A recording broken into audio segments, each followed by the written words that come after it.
Halo. Oke, kita langsung aja ya. Hari ini kita mau dalemi bab 1 dari buku The Success Principles. Fokusnya fundamental banget nih. Ambil tanggung jawab 100% buat hidup Anda. Ya, Sumber kita ini kan kayak panduan gitu ya buat sukses. Nah, kita coba gali inti dari langkah pertama yang katanya krusial banget ini. Gimana? Siap kita bongkar? siap dong. Jadi inti bab ini, menurut penulisnya ya, pemahaman bahwa tanggung jawab penuh itu, wah, itu harga mati. Bukan pilihan lagi, tapi syarat mutlak kalau mau sukses. Harga mati ya? Berat juga kedengerannya. Iya, dan dia cerita pengalamannya sama mentornya, Way Clement Stone, seorang multijutawan loh. Dia bilang, intinya kita harus sadar kalau kita ini penyebab semua pengalaman kita. Semua. Menarik. Penyebab ya, bukan korban. Nah, itu dia. Jadi pertanyaan kuncinya buat Anda di rumah nih. Udah beneran ambil tanggung jawab 100% belum buat hidup Anda? Gitu. Faktor luar terus-terusan. Nggak ada gunanya ya? Iya. Ada kutipan bagus juga nih dari George Washington Carver. 99% kegagalan itu datang dari orang yang hobinya bikin alasan. Keras ya, tapi mungkin emang gitu kenyataannya. Benar. Dan biar lebih gampang dipahami, penulis kasih rumus bagus nih. E plus R sama dengan O. Peristiwa, event, ditambah respons kita sama dengan hasil atau outcome. E plus R sama dengan O. Oke. Nah, poin pentingnya gini. Kita kan sering nggak bisa ngontrol E-nya ya. Ekonomi naik turun, cuaca, orang lain berbuat apa, itu kan di luar kendali kita seringnya. Iya, jelas nggak bisa. Tapi kita punya kendali 100% penuh atas R-nya. Respons kita, cara kita nanggepin E tadi. Jadi fokusnya di R ya? Tepat, respons inilah yang nentuin O-nya, hasilnya, bukan E-nya. Jadi kalau nggak suka sama hasilnya, jangan salahin peristiwanya, tapi ubah responsnya.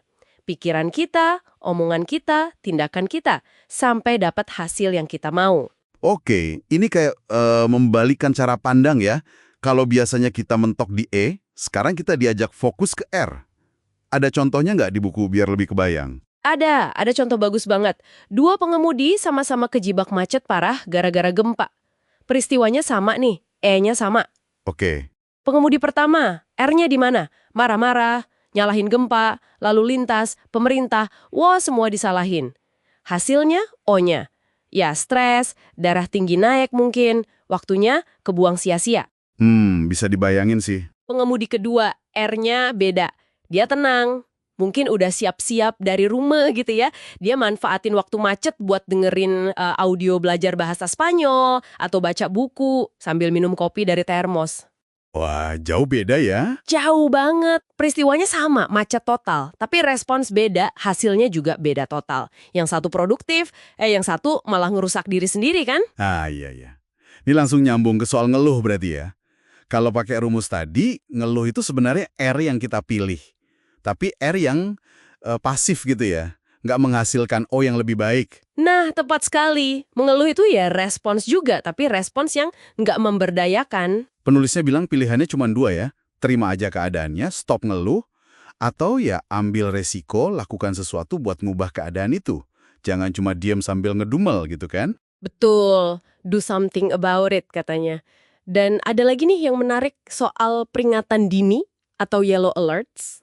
Yellow alerts, maksudnya gimana tuh? Jadi seringnya tuh masalah nggak datang tiba-tiba gitu aja, ada tanda-tandanya dulu. Firasat, intuisi, mungkin omongan orang, hal-hal kecil yang sebenarnya kayak ngasih sinyal, hati-hati nih, ada potensi masalah. Oh, kayak feeling nggak enak gitu ya? Iya. Atau ada data kecil yang aneh? Bisa jadi, tapi seringnya apa yang kita lakukan sama yellow alerts ini?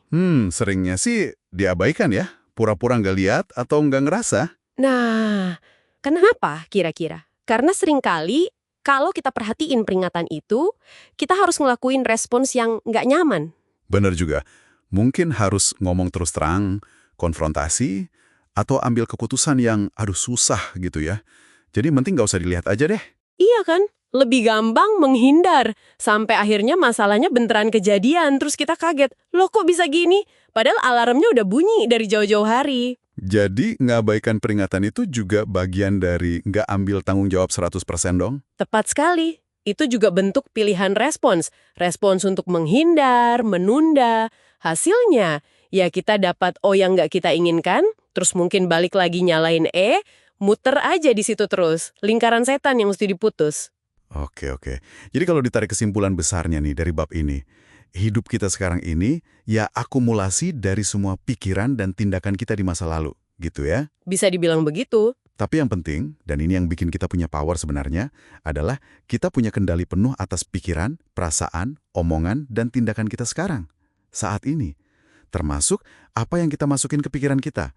Bacaan, tontonan, siapa teman kita. Iya, input itu penting banget. Jadi kalau mau hasil yang lebih sukses, ya mulai sekarang bertindaklah dengan cara yang menghasilkan lebih banyak dari apa yang kita inginkan itu. Ubah arnya. Persis. Fondasinya di situ. Oke, jadi clear ya. Ambil tanggung jawab 100%. Ini bukan cuma kata-kata motivasi aja, tapi ini kayak mekanisme dasarnya gitu ya untuk mencapai sesuatu. Stop cari kambing hitam, fokus ke respons kita, dan bertindak secara sadar. Betul. Penulisnya menegaskan, Anda itu arsitek dari realitas Anda sendiri. Melalui apa? Ya melalui pilihan respon Anda terhadap setiap peristiwa. Oh, dalam juga ya. Nah, ini mungkin jadi pertanyaan refleksi yang bagus buat Anda semua yang dengerin.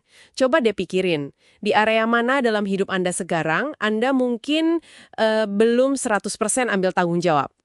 Pertanyaan bagus tuh.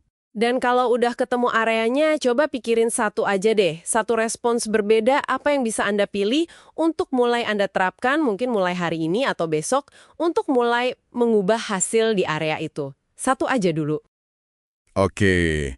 Terima kasih banyak nih udah nemenin kita menggali prinsip dasar kesuksesan ini. Semoga bermanfaat ya buat Anda semua. Sampai jumpa di pembahasan kita berikutnya.